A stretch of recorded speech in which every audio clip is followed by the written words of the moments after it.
Tim, you all right? Yeah, good. Oh. How are you?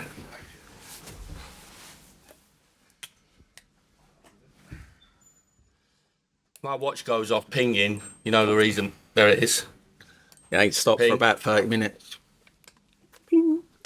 Inside. Everybody all good? Can you pull that door behind you? I think it is. I think it's. Oh, yeah.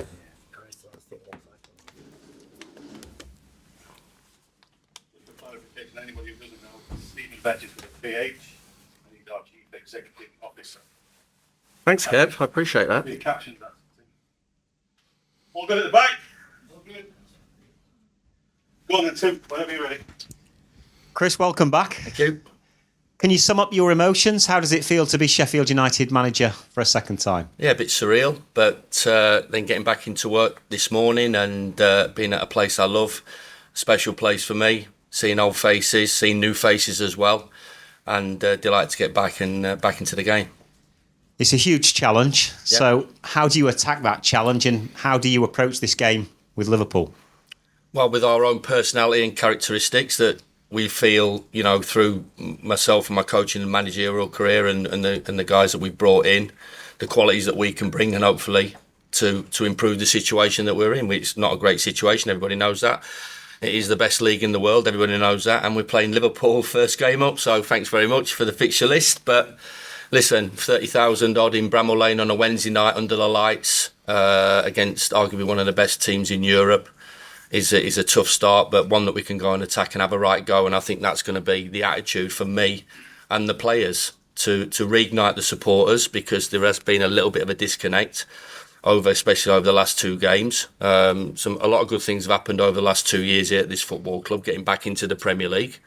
And we're here for a reason, and we've got to enjoy that challenge. And that's my message to the players. And the players have got to set the ball rolling to connect with those supporters, because as we all know, under the lights at Bramall Lane, it's a fabulous place to go and play football and nothing to lose.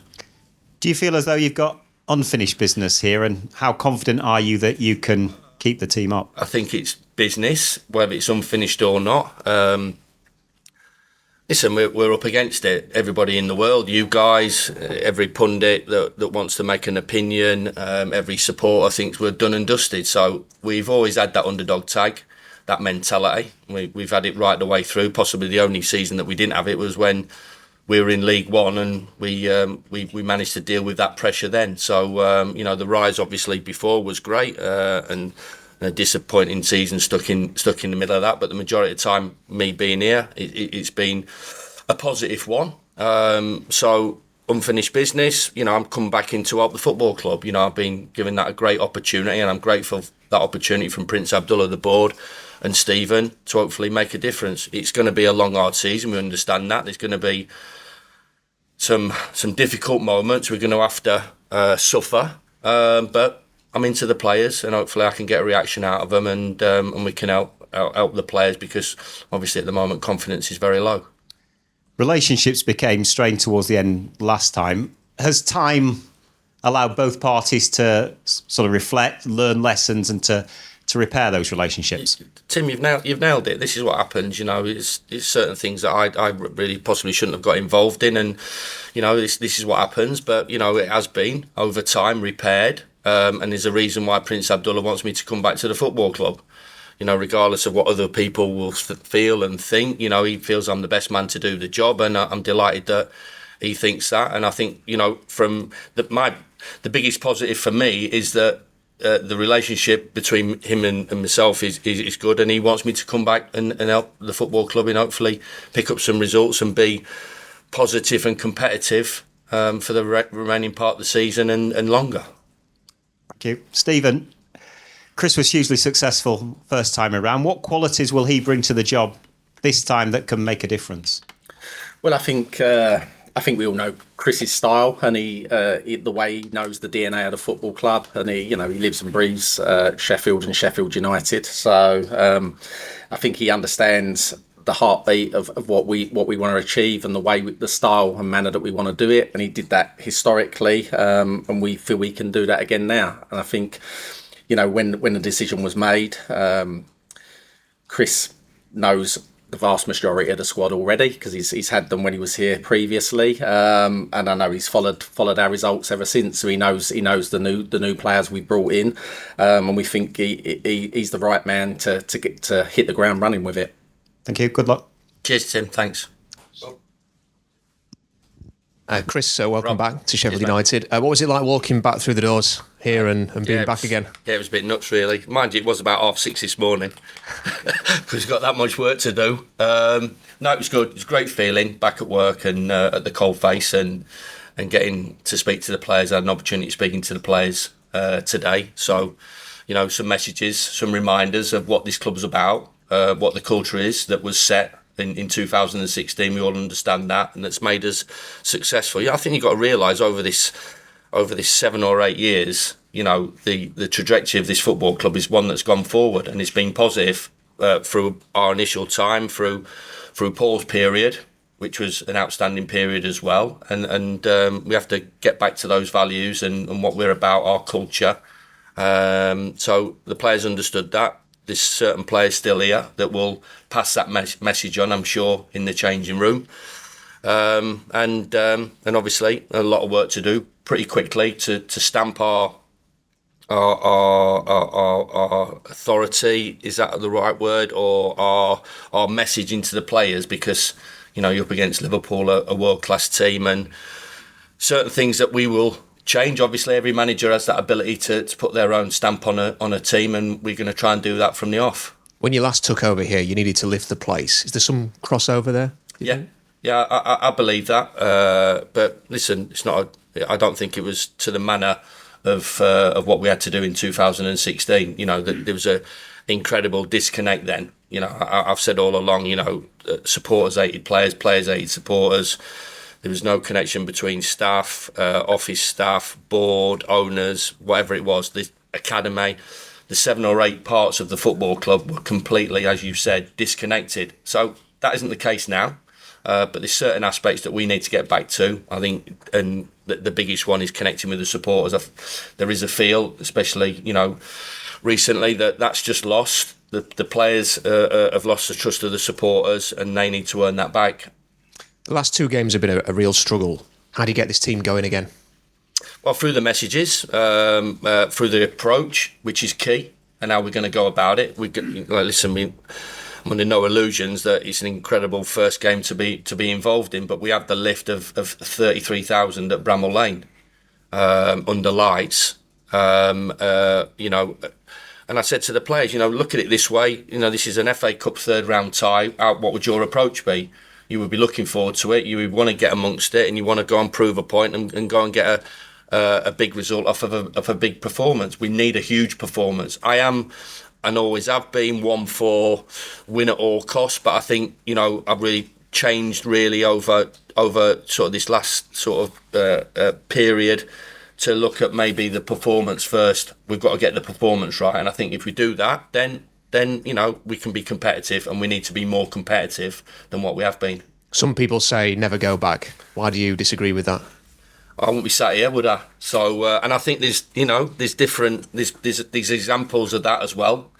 I think there's obviously people. It's an easy line to roll out, but I think there's enough examples to know that other managers have gone back and enjoyed their time. I'm going to give it my all. I'm enthusiastic and more determined than I've ever been in my life. I think Sheffield United are getting me at my best as well.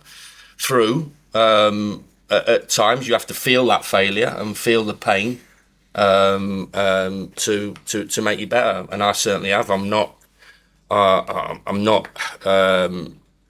arrogant enough to know that there's a hell of a lot of work still to be put in, and we've got to earn the trust of the players back. They've got to earn the trust of the supporters back, because that's key as well. But for me personally, this is a huge challenge that I'm really rubbing my hands together to get back involved in, and hopefully help the club get out of the position they're in. You mentioned earlier that your relationship with the owner has evolved over time. What was the catalyst for that? What brought you together? Just, I think Prince Abdullah, in his interview with TalkSport today, was talking about past employers, so employees that he likes to have a good relationship with. So, there's a lot of things go off without people knowing what really goes off. So, even though pretty quickly after I'd left, that I'd received messages from Prince Abdullah talking about, obviously what happened and wishing me all the best, wishing my family all the best in the future and my future journey. And even as a reference for future jobs. I remember there's a job at Fenerbahce.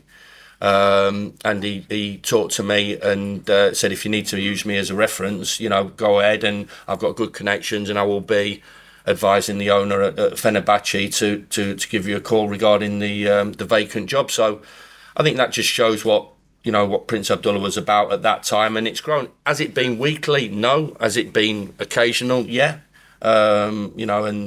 Congratulated him and Paul, on the success over the sort of the last 2 seasons as well.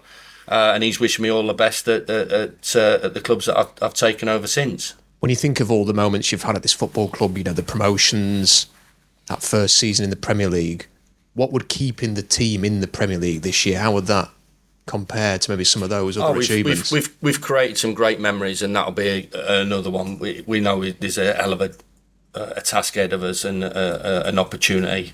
But it's an opportunity to do it, And like I said, we've got the tag of underdogs, and the narrative out there. We all understand that. We can't, we don't just blank ourselves off. We all pick up papers and read stuff, and I know it's quite difficult at times. But people do that because naturally they want to keep the finger on the pulse of what is the game that we all love, and put Sky on and they read other stuff, and the narrative out there is very, very negative about us, and only us can change that narrative. Are we going to do it for you guys? No, but we're going to do it for ourselves and our supporters and our football club, and that's going to be the attitude going forward. January is not that far away. Have you been given any assurances that you'll be able to buy some players, bring some players in? For me, Rob, the really focus is on the team and on the game-to-game attitude, getting the next game, not looking too far ahead. I know obviously January is there, and in a word, Rob, give us an opportunity to get me head up, please, and have a breath, because obviously it's a bit hectic over the last 2 or 3 days. But yeah, of course there'll be conversations, and I'm sure that there'll be opportunities if we feel we can improve the group. First and foremost, I've got to get the best out of the group that I've got now between now and January the 1st. But I'm sure that if we see improvements and we see some glimmer of hope, then Prince Abdullah I'm sure will push that forward and try and help us improve the group. Finally, it's a very tough first game, but it's a great occasion, great challenge, isn't it, to play Liverpool at the Lane? It's an incredible challenge. Like I said, treat it as a FA Cup third round tie, and we're playing Liverpool at home.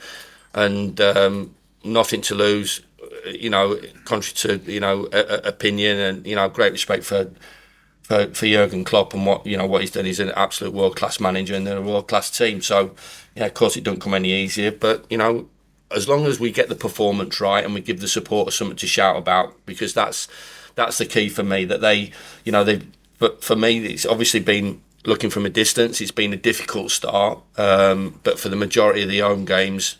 The supporters have made that shirt light for the players and really got behind them, and been close at times. Everybody knows that. The effect, it's amazing when you speak to people, and obviously the COVID season, and when supporters weren't in Bramall Lane, I think that affected us more than any other football club in the division. I would say that because it's my club and I know the difference that they make. And for me, they were turning, not single-handedly because there's about 30,000 of them, but they were turning losses into draws and draws into wins, and hopefully we can give them something to shout about that happens again in the forthcoming games. Very best of luck, Chris. Cheers, mate. Thank you, Thanks. Stephen. Last time we had a conversation with you, you said whatever happens this year, Paul Heckingbottom will stay as manager. So what changed? Yep, I think ultimately performances. It's not results so much. When you look here, I think we're realistic about our opportunities this season and where we're going to be. But we still wholeheartedly believe there is an opportunity for us to stay in this league, and we still believe we are good enough to stay in this league. And less around results and more around performances at the end of the day. And we wasn't happy with the performances in the last few games, and I think that ultimately made us feel like we needed to make that change. Well, what's it going to be like working with Chris again? I've said to Chris already, and to the rest of his coaching staff, it feels like they'd never left. You know, like literally, we've just started having the same conversations and, you know, the same things, and it's literally like he's never even left the place. So and I mean, that was one of the reasons for Chris's reappointment, is that, you know, we haven't got time just to, you know, at this point in time, staying in the Premier League is so important from a financial perspective that we've got to do everything we can to achieve that. And we didn't, you know, picking Chris is because he can literally come straight back in and hit the ground running, and that's what we need, because we haven't got the luxury of time. So how will you support him as a club to give him the best chance to keep this team in the Premier League? Yeah, I think obviously we'll give him all the support we can. I mean, if you're talking about from a financial perspective, I mean, obviously, you know, it's no secret we work within, you know, certain limits financially, you know, and we don't have hundreds of millions to be spending on players, etc. But Prince Abdullah gives us the support that he can, and he is determined to help whenever he can with that. So we've already had, you know, initial conversations about January. I won't go into huge amounts of detail about them, but the reality is, when we get to that point, the discussions have been had, and I'm sure the Prince Abdullah will give us as much support as he possibly can to make the changes if we need to. Overall, on the financial outlook, has the club been able to almost reset financially by being back in the Premier League? Is the club in a better place now as a consequence of everything, and can you move forward without any financial issues now? Yeah, I believe so. Yeah, I mean, 100%. Obviously the riches of the Premier League makes it fairly easy to reset, because the numbers are so big compared to being in the Championship. So yeah, it has enabled us to reset. It's enabled us to invest in some of the infrastructure. We're actually starting the works on the hotel soon as well. So we have a hotel back open for next season, which will be great for everyone. So and you'll see there's been some work. If you guys have been around the stadium, there's been some investments there into the corporate areas and the suite areas, etc. And we're continuing to try to move forward with the funds that we have available, and I think that won't change. And finally, and obviously there's a lot going on at the minute, but where is the club at in terms of takeover talks or anything like that? Is anything like that going on in the background at the minute?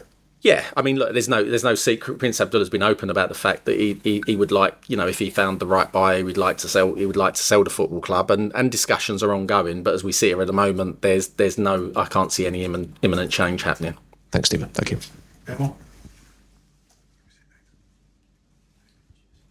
Hi, Chris. Hi.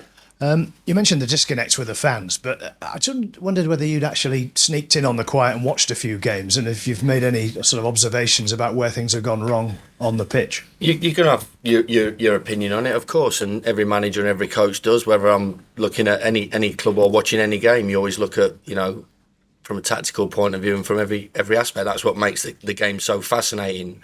Myself personally, I've been to Bramall Lane once to work for the BBC in the FA Cup tie last year against Tottenham. I went to the Tottenham game away as a guest of Jim Rosenthal, from Tottenham's point of view, in a box while I was at London for the weekend over going to a funeral. So they're the only two opportunities I've had to see Sheffield United up close and personal. But of course, it's my club, and I follow them intensely, of course, and would have my own ideas in a lot of good things that have happened over the last 2 years, because the change from obviously the disappointing results that allowed Paul to take over the job and the run then, and obviously last year as well in gaining promotion. You know, promotion is not given out easy, and it was a great effort and achievement by all. But as I said, you know, I'm working in the here and now, and we've got to, myself, my coaches, and the players have got to get together and find a way to be better, to give ourselves a fighting chance of survival. Cheers. Thank you.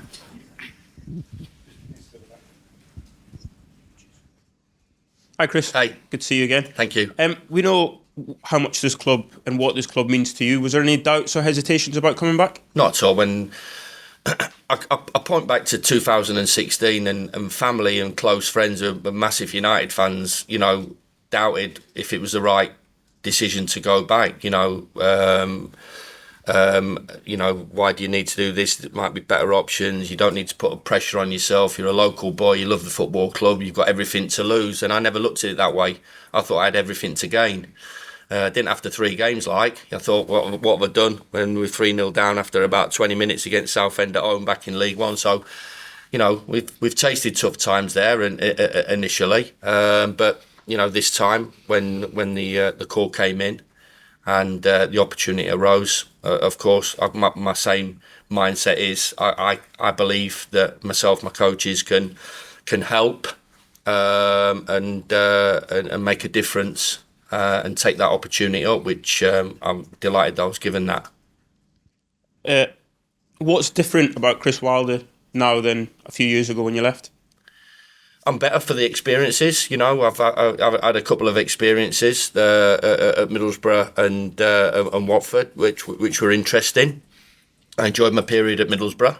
The first season I went in, and the club went from lower half of the championship right up into the playoffs. Had 2 fantastic cup experiences, beating Man United at Old Trafford and beating Spurs at the Riverside. Got off to a slow start. I understand that, and the decision was made for the first time in my career to terminate my contract after 10 games. I think I was the 12th manager in that division after 10 games. The chairman make a decision as owners and chairmen have that ability to do, and you sometimes don't think you've been given time or you feel it's unfair, but that's by the by. The owner makes a decision. I've spoke to Steve afterwards, and I'm on good speaking terms with Steve regarding that. And I had an opportunity of going to see Matt Fitzpatrick out in Augusta for a week. I had tickets to go there, and I took the chance of working at Watford for 10 games. So obviously when we were 2-0 down after 10 minutes and Fitzy was trying to roll in a 10-footer for a 67. Maybe I doubted the decision was the correct decision, but that was an experience and a great experience as well, because I've worked at different clubs with different profiles. I think everybody knows the profile at Watford. I think I was the 4th or 5th manager in the space of 15 months. So ego thinks you can make a difference as well, but maybe I should have spoke to Claudio Ranieri and Roy Hodgson and Rob Edwards and Slav. But you always think you can make a difference, and I wanted to work, and unfortunately didn't get to the playoffs. But another great experience for me, working with 2 sporting directors, working with culturally a different set of players. So, these experiences, helped me and have made me, I believe, going to be a better manager going forward. I don't see, for me, having that experience, as long as I've got the hunger and desire to go again, and whether it's prove or be determined or win or whatever you want to, whatever the narrative is, as long as I don't lose that determination and enthusiasm, I believe that, managers, if they're smart and they learn from the mistakes, are going to be better for those experiences. When you come in sort of at this point in the season, does it help that you know the majority of the team and you've worked with them before and you know their strengths and weaknesses? Yeah, but there's a lot of boys that are new to me. But I know Gus Aimer, I know Luke Thomas, I know James McAtee, I know those players, Trusty, players that have been in around the Championship and played for Premier League teams, so I know what their strengths and weaknesses are. I know the group. They'll get to know me pretty quickly as well through players, and passing their past experiences on to those boys. But it's a good group.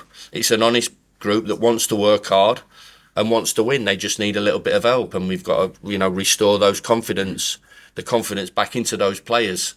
And that's my job to give them a game plan that they believe in, and go out and try to execute it, regardless if you're playing, the top of the table in Liverpool or you're playing teams in and around you.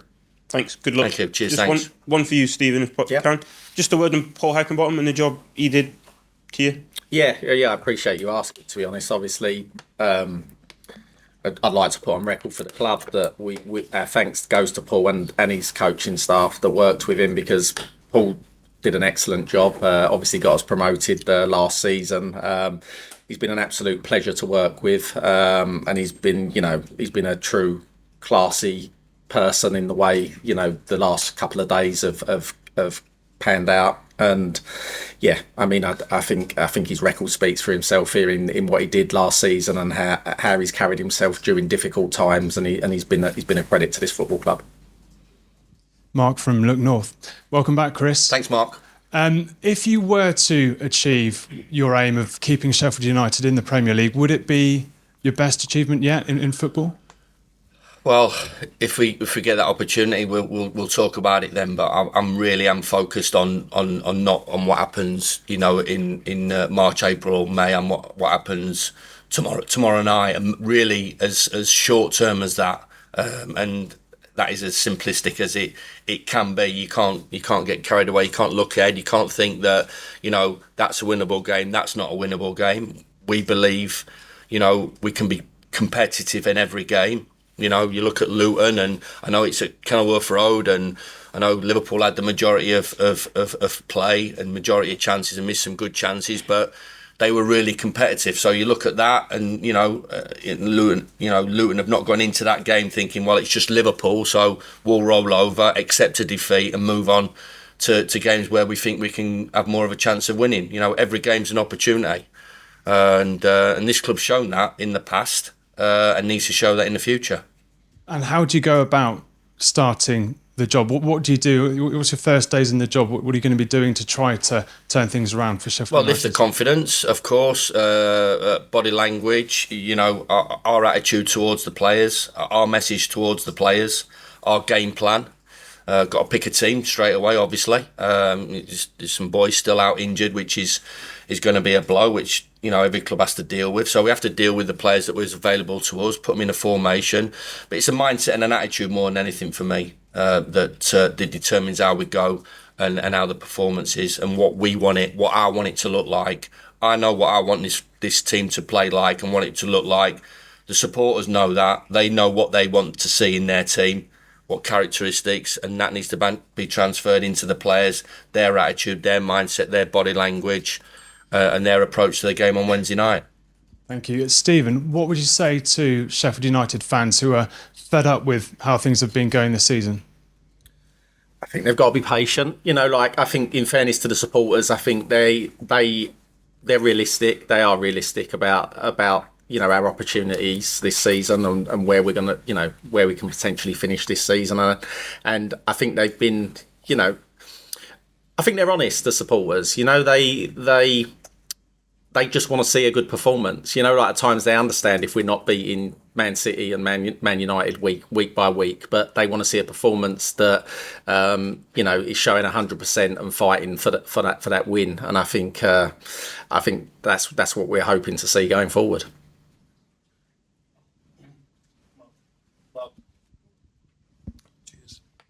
Chris, welcome back. Thank you, Al.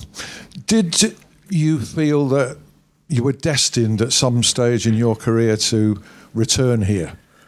Other people did. Other people said that you'll be back, and conversations that we all have from time to time with family and friends. You never know how the journey of a football manager.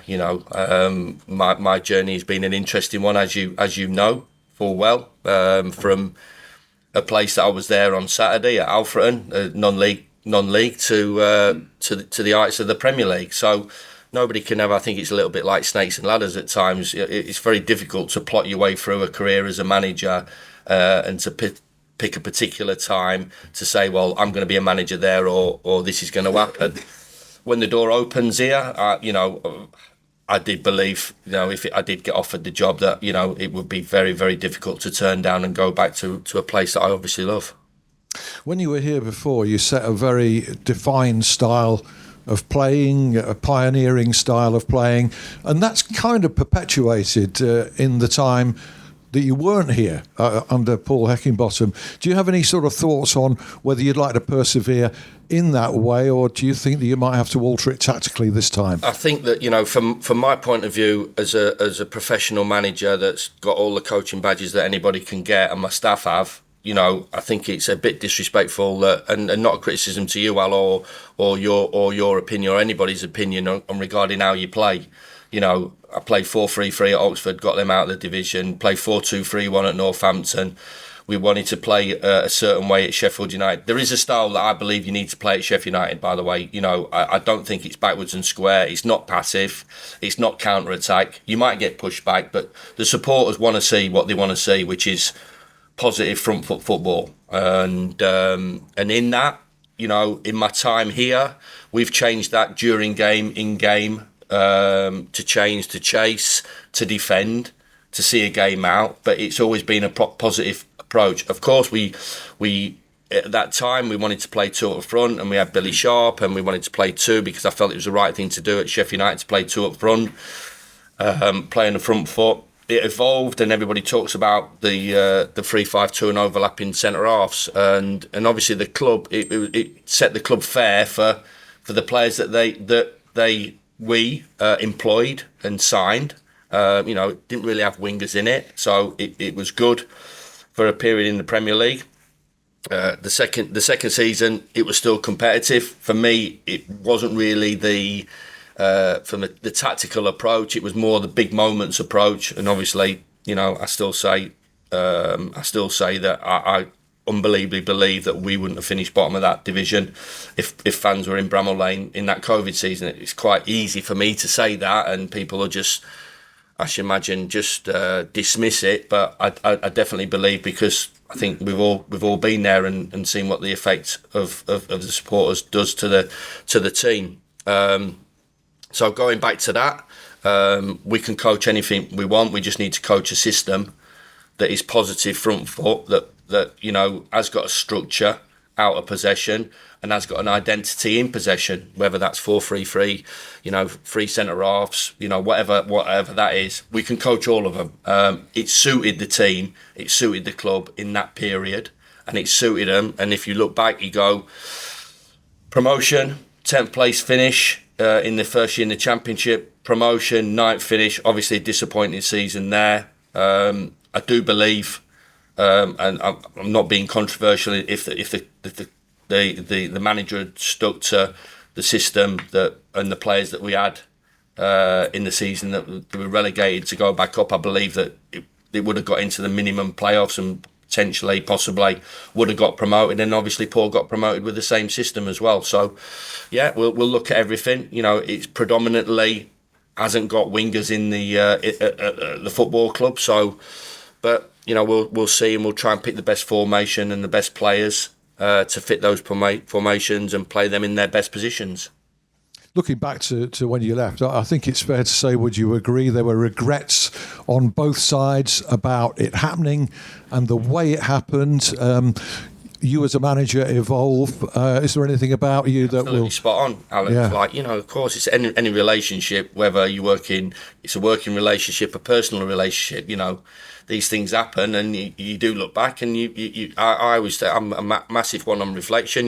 We'll reflect on today's training session. What could we have done better? How did that go? Was that good? Was that not good? Timings and everything on a match, on a selection of a team, on a period, on a season. There's always reflection. So of course you do look back, and there's certain things personally that I know that I should have dealt with better. And I think the measure of first of all Prince Abdullah, who could quite easily have gone in a different direction, quite easily. This is a coveted job. It's in a difficult position, but it's a coveted job, a job in the Premier League. It's quite easily could have opened it up for tender to go and attract somebody else. And it's good enough for me that he wants me to come back and lead this football club back and try and get some results. And from my point of view, you push it, you push those things You deal with them, which were dealt with pretty quickly, and you get on with and you move forward. And I have moved forward. And I said I've got good relationships with all the people that I've worked with. There's a narrative that I'm spiky or this, that, and the other or whatever. I want the best for the football club, but I've got decent relationships with the guys at Northampton, Oxford, and Middlesbrough. So and certainly got an excellent relationship with Prince Abdullah. I won't be sat here.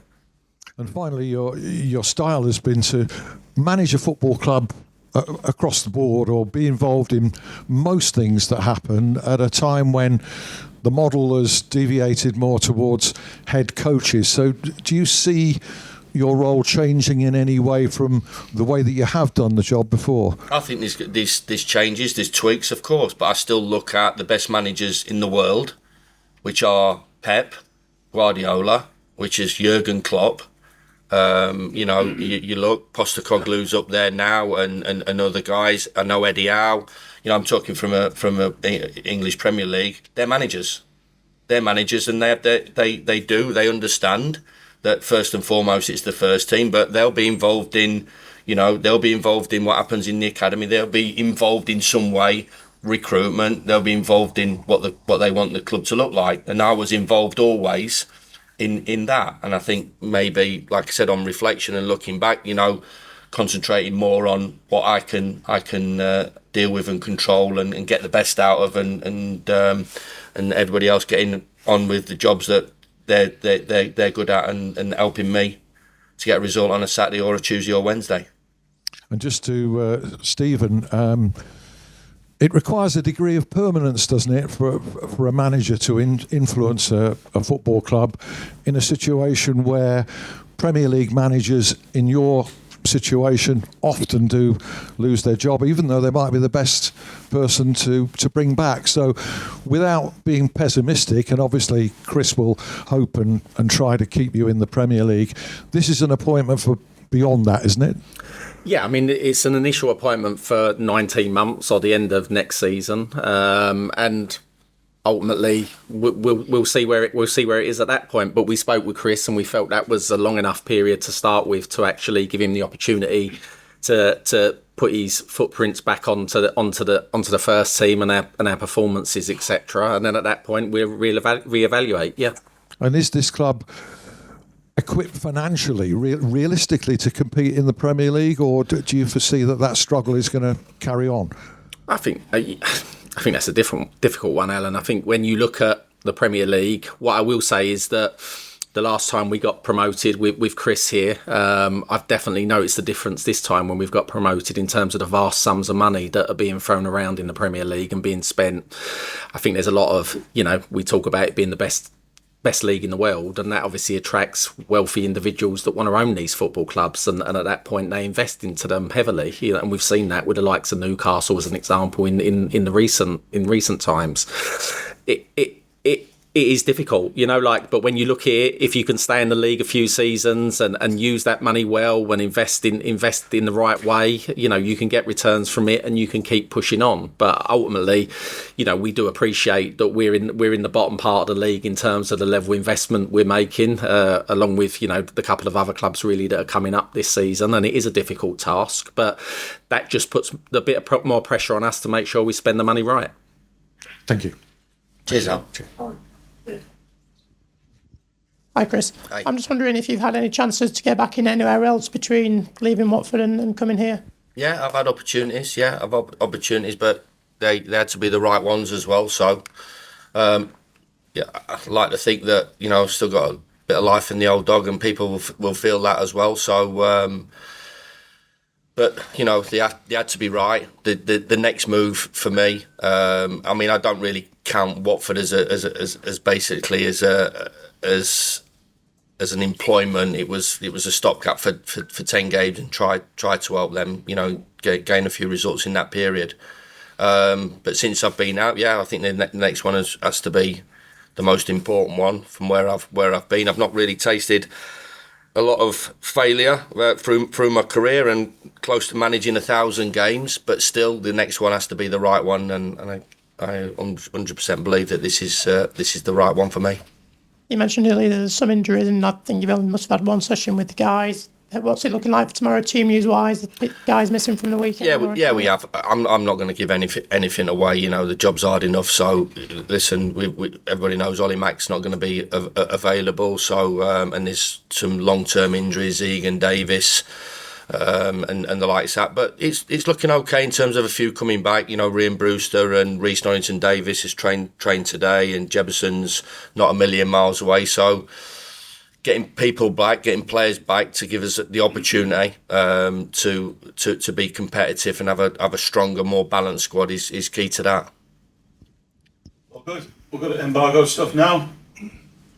All good.